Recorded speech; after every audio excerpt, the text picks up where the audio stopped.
రాజ్ తరుణ్ అతను నట విశ్వరూపం చూపించాడు. అది ఇతను ఇప్పటిదాకా రాజ్ తరుణ్ మూవీస్ వేరు, ఈ సినిమా వేరు. అది అతని లైఫ్లో ఉండిపోతుంది. ఓ మహేష్ బాబు శ్రీమంతుడు ఎట్లాగో రాజ్ తరుణ్ పురుషోత్తముడు అలాగా.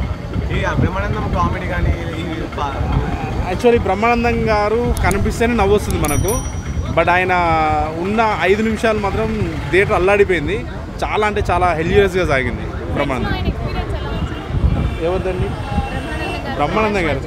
అదే బ్రహ్మానందం గారు వచ్చి ఏరా కొడతావారా, నేను కొడతా అని చెప్పేసి అంటా ఉంటారు సార్. చాలా డౌన్ టు ఎర్త్ ఉంటారు Brahmanandam sir. It's very happy.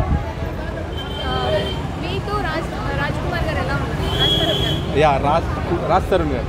Yeah it's was wonderful experience. Especially క్లైమాక్స్లో మేము ఒక 15 days వర్క్ చేశాము కలిసి. అంతకుముందు ఒక 15 days చేశాము.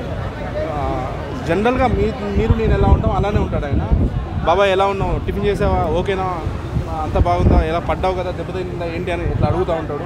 ఒకవేళ మనకేమన్నా చిన్న దెబ్బ తగిలితే అతను పర్సనల్ మేకప్ మెన్ కూడా పిలిచి ఆ వాల్నీ స్ప్రే కానీ సంథింగ్ ఏదైనా చూడు అని చెప్పేసి చెప్తూ ఉంటాడు.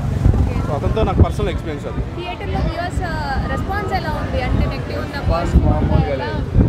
రెస్పాన్స్ ఏంటంటే ఇప్పుడు అందరూ బాగుంది అంటూ ఉంటారు.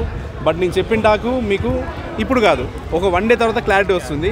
ఎస్పెషల్లీ సినిమా చాలా అంటే చాలా బాగుంది. ఇక్కడ మాటల్లో మనకు అర్థం చూపించడం చాలా గొప్ప సంగతి. చాలా గొప్పగా తీశారు డైరెక్టర్ గారు.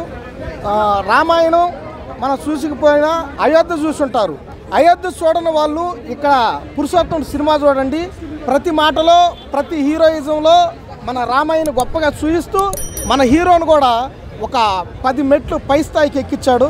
రామయ్య గారికి ఇంకా ఇంతకంటే పెద్ద ప్రాజెక్ట్ వస్తాయని మేము మనస్ఫూర్తిగా కోరుకుంటున్నాం. సినిమాకి ఎలాంటి ఎఫెక్ట్ కాదు. ఎందుకంటే సినిమా అల్లరి చిల్లరగా ఉండుంటే ఖచ్చితంగా అవుతుండే. కానీ హీరోకి ఎన్ని ఎమోషన్ సీన్స్ ఉన్నా, ఎన్ని లవ్ సీన్స్ ఉన్నా ఎక్కడ కూడా పురుషోత్తముడు అనే మాటకి జమదాటకుండా ఆయన చేసే క్యారెక్టర్ బిహేవియర్లు కూడా హీరోయిన్ని ఎక్కడ కూడా తుంటరిగా అల్లరి చిల్లరిగా వాడకుండా పురుషోత్తముడు అనే టైటిల్కి తగ్గట్టు హీరో ఖచ్చితంగా యాప్ట్ అయ్యాడు. హీరోయిన్ని సాంగ్స్లో కానీ ఎమోషన్లో కానీ మనం చాలా అద్భుతంగా చూపించాడు డైరెక్టర్ గారు.